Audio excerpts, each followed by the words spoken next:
So we've had this conversation before, but it's probably been a year. And the question is, do we need to react to everything as Christians? Do we need to have an opinion on everything as Christians? Do we need to comment to everybody what we're thinking in the moment as Christians? Yeah, it's a great question. It's one that I still struggle with. Following Jesus and starting to delve into him and learn what love is.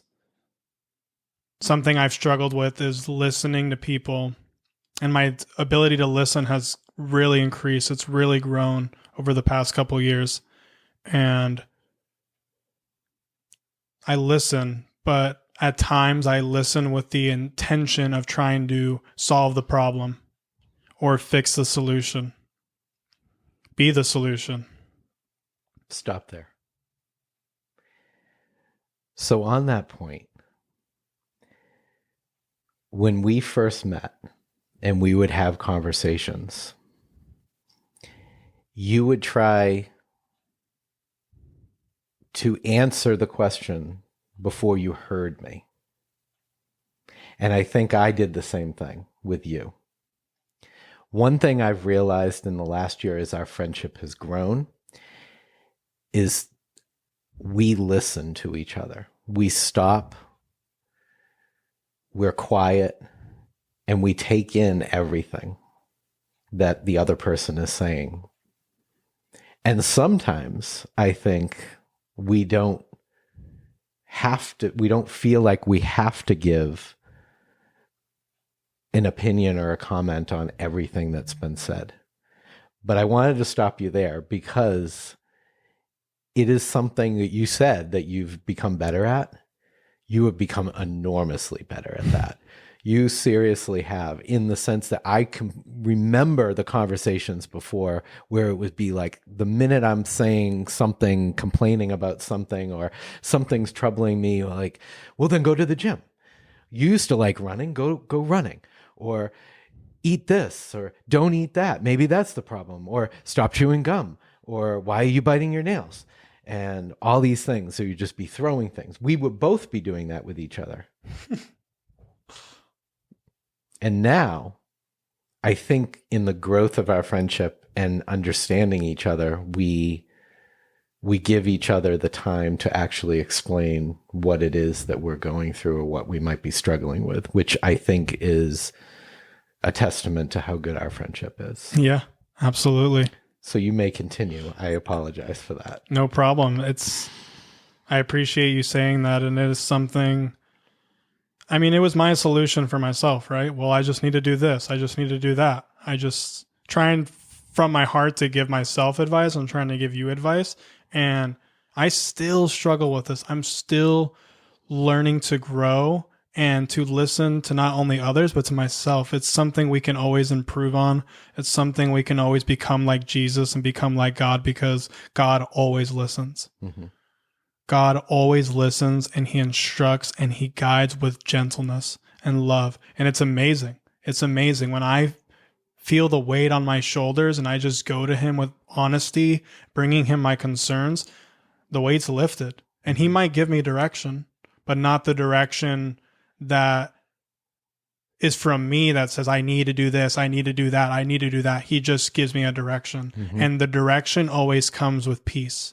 The direction always comes with clarity, not my fear and my need to do something coming up and saying, do this, do this, do this, and do this and do that, when God is just saying, stay right here and come to me. Right. Yeah, for sure. I've told you how oftentimes when I am praying and I'm talking to God and I feel God's presence and I can feel God's like hand on my shoulder when times are really tough. And I'll ask the question, like a very specific question, do I need to do this or do I need to do that? There's never that, well, I shouldn't say there's never, but very often it's not an answer of one way or the other.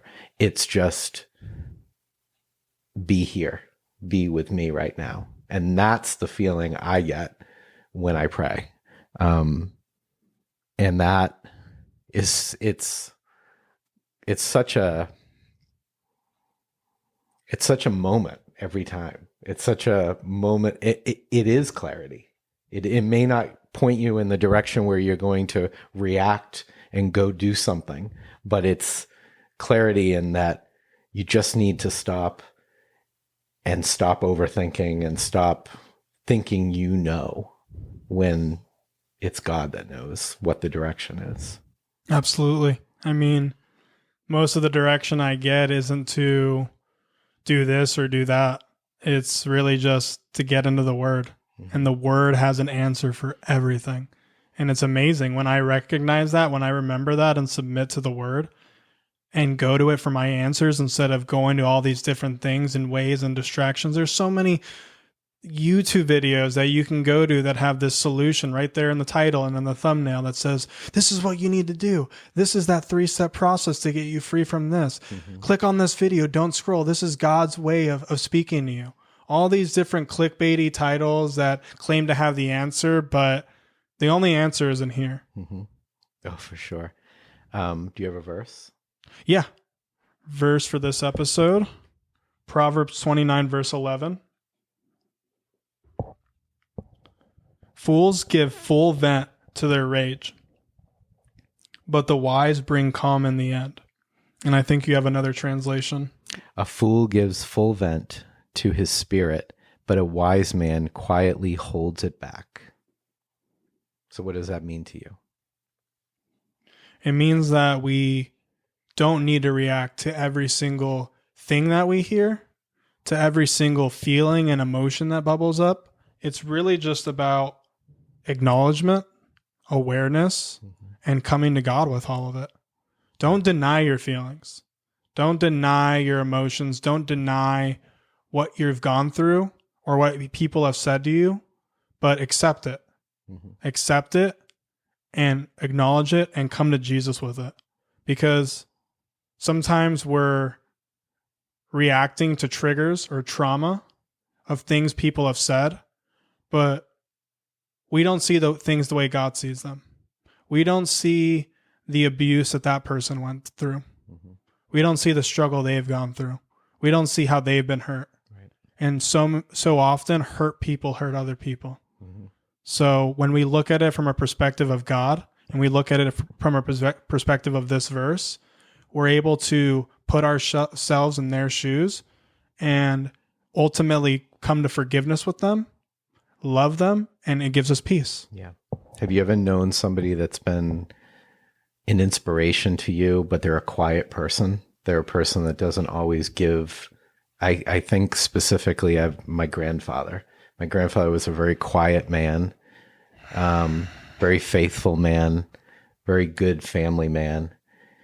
And his lack of communication, his lack of giving a comment and his opinion on everything spoke volumes to what direction we needed to go as a family. So I think sometimes saying nothing speaks volumes to that person that you may be trying to help. I know recently I was trying to console and help somebody that was suffering with a panic attack. And I just sat there and listened to what they had to say. And my calmness, my not having to give them my opinion and give them my suggestion on how to overcome what they're dealing with in that moment brought peace to them. I could tell. And I know that there's been times where I've been struggling and you've just listened. You've just been quiet. You've given me a little bit of something in the end, but not too much. And it was just right. It was just what I needed at that point. So that's kind of what I get out of that verse. When you're listening, you're not just listening to another person.